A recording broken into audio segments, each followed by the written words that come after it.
What's going on, everyone? Welcome back to the TCG Empire YouTube channel.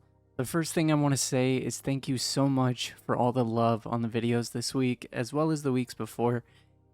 It's really exciting to see such growth, and I'm really excited to keep it going. Now, as for today's video, we're going to be taking a look at Final Standings Friday. This is where we take the deck of the week and analyze its strengths, as well as weaknesses, and I speak on how I feel testing went and how I feel the deck performs within the meta. I'm also going to have a gameplay up in the background. That way you guys can see references as well as enjoy something to watch while you listen to the breakdown, and the screen isn't very boring.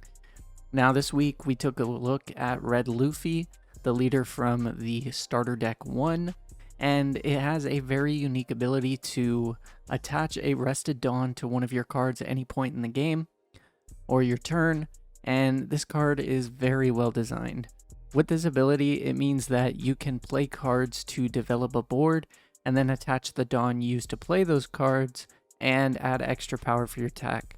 And for decks outside of Whitebeard, this means that if you want to protect your swing, they're going to have to out-combo 6,000 power, which means they're going to have to dump a 2k counter or two 1k counters, which is really nice due to creating a gap in hand advantage. And it also means that you're always getting the most benefit from the swing, as it forces higher combo cards out of your opponent's hand. The great thing about this Luffy leader is that in the Whitebeard matchup, this is where Luffy shines as opposed to other 5k leaders.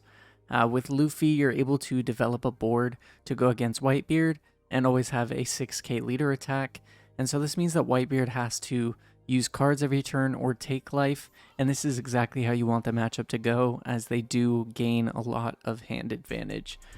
And not to mention that with the ability to attach Rested Dawn, when you play down a 9-drop Edward Newgate at 10 Dawn, you can attach 2 Dawn to your leader and have a deadly 9k swing.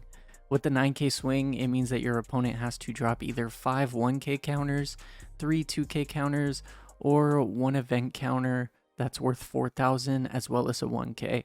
But overall, the deck really has a good handle on being able to attack for damage that forces cards, and it also means that you're able to have more versatility. Think of the 9-drop Edward Newgate. If your opponent has a blocker on board, you can play Gordon for 1 Dawn and still attach 10 Dawn to the Whitebeard for a massive 20k swing, as well as get the popping effect. So with this Luffy list being built to control the board with cards like Nico Robin, Vista, Mass Deuce, and even Edward Newgate in the late game, the deck does very well, and I do understand how it won the Core TCG Treasure Cup. Now, the deck doesn't have very many flaws. In my testing, I felt comfortable with cards like Luffy and Zoro in my hand, as it allowed me to always put pressure, as well as dump cards out of my opponent's hand. And there are a couple instances where you might draw cards with no combo power, and thus you can't block attacks, but that's in the instance of every card game, and it's a risk that you also take when playing cards with no combo. Overall though, I think Luffy is a very strong deck, and if you are looking for some last minute testing, I definitely think it should be one of the matchups that you should prepare yourself for. But overall, I want to thank you guys for watching today's episode of Final Standings Friday. I want you to enjoy the rest of the gameplay, and as always, if you did enjoy today's video, be sure to smash that like button, subscribe, turn on post notifications. Otherwise, I'll catch you guys next week.